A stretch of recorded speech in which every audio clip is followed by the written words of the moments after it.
اہم ہدایات۔ نمبر 8، اگر بتی والا اشارہ فوراً بند ہو جائے اور آپ کو رکنا پڑے اور پچھلی گاڑی آپ سے ٹکرا جائے تو قانون کے تحت پچھلی گاڑی کا ڈرائیور قصوروار ہوگا۔ بسم اللہ الرحمن الرحیم۔ السلام علیکم۔ نئی ویڈیو کے ساتھ آپ کی خدمت میں حاضر ہوں۔ آج کی ویڈیو میں ہم ڈرائیونگ ٹیسٹ ای سائن ایک بک ہے جو آپ کو کسی بھی بک شاپ سے مل جاتی ہے، جس کی ویڈیو میں نے پہلے اپنے یوٹیوب چینل پہ اپلوڈ کی ہوئی ہیں۔ آج میں آپ کو اس میں کچھ اہم ہدایات جو بتائی گئی ہیں اس پہ یہ ویڈیو بنا رہا ہوں۔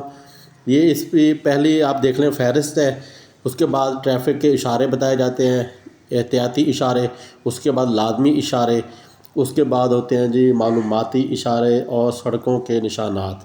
یہ ہے وہ جو صفحہ اہم ہدایات جس پہ ہم آج بات کریں گے، اس کو پڑھیں گے۔ یہ جی معلوماتی اشارے ہیں، یہ میں آپ کو جلدی اس لیے دکھا رہا ہوں کیونکہ پہلے میں نے یہ ویڈیو بنائی ہوئی ہے اپنے یوٹیوب چینل پہ اس ٹریفک سائن کے بارے میں، تو آج میں آپ کو جو چیز پڑھ کے دکھانے والا ہوں وہ ہے اہم ہدایات۔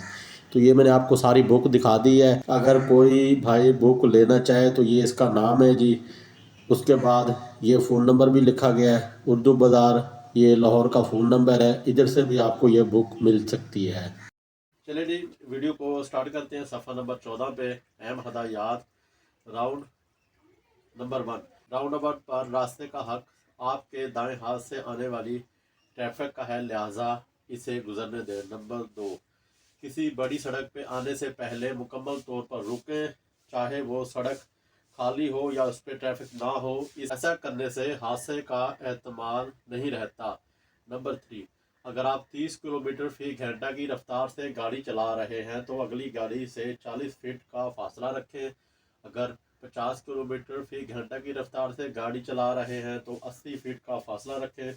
اگر 65 کلومیٹر فی گھنٹے کی رفتار سے گاڑی چلا رہے ہیں تو 120 فٹ کا فاصلہ رکھیں۔ اگر گاڑی کی رفتار 80 کلومیٹر فی گھنٹہ ہے تو درمیانی فاصلہ 180 فٹ ہونا چاہیے۔ اگر گاڑی کی رفتار 95 کلومیٹر فی گھنٹہ ہے تو درمیانی فاصلہ 240 فٹ رکھیں۔ اگر گاڑی کی رفتار 150 کلومیٹر فی گھنٹہ ہے تو موٹر گاڑیوں کے قانون کے تحت فاصلہ 315 فٹ لازمی ہے۔ 150 کلومیٹر فی گھنٹے کی رفتار ابھی تک پاکستان میں الاؤ نہیں ہے، 120 کی ہے۔ 120 کلومیٹر فی گھنٹہ کی رفتار وہ بھی موٹر وے پہ، اور نیشنل ہائی وے جی ٹی روڈ پہ 100 کلومیٹر 110 کلومیٹر فی گھنٹہ کی رفتار ہے۔ نمبر 4 پہ سڑک کے درمیان خطرناک جگہوں پر سفید مسلسل لکیر لگا دی جاتی ہے، جس کا مقصد ہوتا ہے کہ یہاں آپ اوورٹیک نہیں کر سکتے۔ اوورٹیک ہرگز نہ کریں۔ نمبر 5، جہاں رکنے کا لکھا ہو وہاں رکنا ضروری ہے، خواہ سڑک پر ٹریفک نہ ہو۔ مطلب ہے کہ جہاں پہ رکنے کا کہا گیا ہے وہاں پہ لازمی رکنا ہے، چاہے وہ سڑک خالی کیوں نہ ہو۔ نمبر 6 پہ جی سرخ بتی کی صورت میں بائیں سمت مڑنے سے پہلے رکیے، پیدل حضرات کو گزرنے دیجیے، پھر ٹریفک کو دیکھیے، اگر راستہ صاف ہے تب بائیں طرف مڑ سکتے ہیں۔ واضح رہے سرخ بتی پر آپ دائیں طرف ہرگز نہیں جا سکتے، مطلب رائٹ سائڈ پہ آپ بالکل نہیں جا سکتے سرخ بتی پہ۔ اگر ٹریفک نہیں ہے، پیدل چلنے والے اشارے سے نہیں کراس کر رہے تو آپ لیفٹ سائڈ پہ جا سکتے ہیں سرخ بتی پہ۔ نمبر 7، اگر راہ چلتے آپ ایمرجنسی گاڑی کا ہارن سنیں تو اپنی گاڑی سڑک کے انتہائی بائیں جانب کر کے روک لیں، مطلب لیفٹ سائڈ پہ گاڑی کر کے روک لیں اور ایمرجنسی گاڑی کو جانے دیں جو آپ کو ہارن دے رہی ہے پیچھے سے۔ نمبر 8، اگر بتی والا اشارہ فوراً بند ہو جائے اور آپ کو رکنا پڑے اور پچھلی گاڑی آپ سے ٹکرا جائے تو قانون کے تحت پچھلی گاڑی کا ڈرائیور قصوروار ہوگا۔ 2 لائنوں والی سڑک پہ چلتے ہوئے اگر آپ کو دائیں طرف مڑنا ہے تو آپ کی گاڑی کے دونوں ٹائروں کے درمیان والی لین کے قریب ہونے چاہیے۔ 10، اگر آپ کی اپنی گاڑی کے شیشے میں پیچھے سے آنے والی کسی تیز رفتار گاڑی کو دیکھیں تو کیا اسے گزرنے کے لیے انڈیکیٹر سے اشارہ دیں، ہرگز اشارہ نہ دیں۔ مثلا آپ جا رہے ہیں، پیچھے سے تیز ایک گاڑی آ رہی ہے جس نے آپ کو کراس کرنا ہے اور آپ درمیان میں جا رہے ہیں تو آپ اس کو لیفٹ یا رائٹ جانے کا اشارہ نہیں دیں گے، آپ سیدھا اپنے لین میں چلتے جائیں گے، وہ خود آپ کو کراس کرے گی، چاہے لیفٹ سے کرے چاہے رائٹ سے کرے، کیونکہ ایک تو وہ تیز آ رہی ہے، مطلب ہے کہ غلط سپیڈ سے آ رہی ہے، تیز سپیڈ سے آ رہی ہے۔ دوسری بات یہ کہ جو انڈیکیٹر ہوتے ہیں یہ ان کا مقصد ہوتا ہے کہ آپ نے اپنا بتانا ہے کہ آپ نے لیفٹ جانا ہے یا رائٹ جانا ہے، نہ کہ آپ نے دوسروں کو مشورہ دینا ہے کہ آپ ہمارے لیفٹ سے گزر جائیں یا رائٹ سے گزر جائیں۔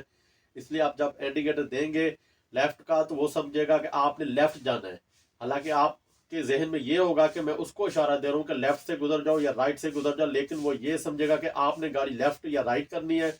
اس حساب سے یہ ایک حادثہ ہو جاتا ہے، کیونکہ قانون کے تحت اشارہ جو ہوتا ہے آپ نے اپنی گاڑی کا دینا ہوتا ہے کہ آپ نے کس طرف جانا ہے، نہ کہ دوسروں کو اشارہ دے کے کہنا ہوتا ہے کہ آپ اس سائڈ سے گزر جائیں۔ نمبر 11 پہ چوک کراس کرتے وقت مخالف سمت سے اچانک کوئی گاڑی آنے کی صورت میں اپنی گاڑی واپس اپنی لین میں لے آئیں۔ نمبر 12 سرخ بتی ہونے کی صورت میں اگر آپ سٹاپ لائن پہ رکے ہوں تو پولیس مین کے حکم کی تعمیل کریں۔ مطلب یہ ہے کہ آپ سرخ بتی پہ رکے ہیں تو آپ کو پولیس والا اگر نکلنے کا کہہ دیتا ہے کہ آپ آگے چلے جائیں، سڑک خالی کر دیں، تو آپ آگے چلے جائیں، ان کی بات پہ عمل کرنا آپ کا فرض ہے۔ جو اس وقت آپ کے سامنے پولیس والا یا مطلب ٹریفک پولیس کھڑا ہوتا ہے ان کی بات ماننا۔ تو پولیس والا اس سڑک یا اس چوک کو کنٹرول کر رہا ہوگا، وہ اگر آپ کو کہتا ہے سرخ بتی پہ آپ آگے چلے جائیں تو آپ آگے چلے جائیں گے، ورنہ آپ ٹریفک سگنل کا اشارے کا ویٹ کریں گے اور پھر اپنی باری پہ آگے جائیں گے۔ نمبر 13 رات کے وقت اوورٹیک کرنے کے لیے ہیڈ لائٹ کو بار بار ڈپ کر کے راستہ مانگے۔ مطلب ہے کہ اگر رات کے وقت آپ کہیں جا رہے ہیں، آگے آپ کے گاڑی کوئی ٹریفک ہے تو اس کو بار بار لائٹ لو ہائی دے کے اپنا راستہ لیں، پھر آپ آگے راستہ کراس کریں۔ نمبر 14 ریلوے پھاٹک پر انتہائی چوکس رہیں، ورنہ حادثہ ہونے کی صورت میں آپ قصوروار ہوں گے۔ ریلوے پھاٹک جو ہوتے ہیں اکثر بغیر پھاٹک والے ریلوے لائن ہوتے ہیں، اس جگہ پہ آپ نے اپنے لیفٹ رائٹ دونوں طرف دے کے، مطلب ہے کہ آپ نے خود احتیاط سے گاڑی وہاں سے گزارنی ہے۔ خدا نہ خاصہ حادثہ ہوتا ہے اس صورت میں آپ قصوروار ہوں گے، کیونکہ وہاں پہ باقاعدہ ٹریفک سگنل بھی بنے ہوتے ہیں۔ لیکن یہ پہلے بھی بتایا گیا کہ قانون کے تحت ریلوے پھاٹک پر آپ گاڑی گزارتے وقت اپنی مطلب ہے کہ حفاظت آپ نے خود کرنی ہے اور گاڑی احتیاط سے گزارنی ہے۔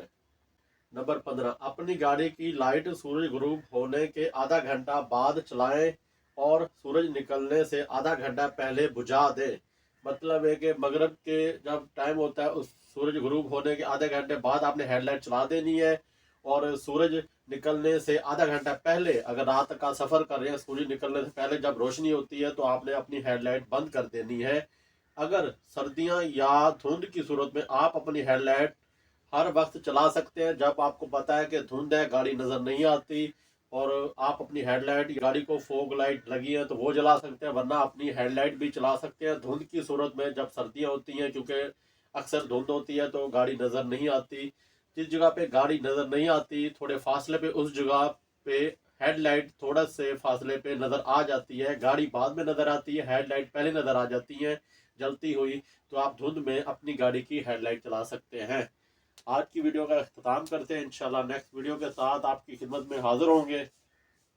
ویڈیو پسند ہے ویڈیو کو لائک کریں، شیئر کریں، چینل کو سبسکرائب کریں، کامنٹ میں اپنی رائے کا اظہار ضرور کیجیے گا، دعا میں یاد رکھیے۔ اوکے، اللہ حافظ۔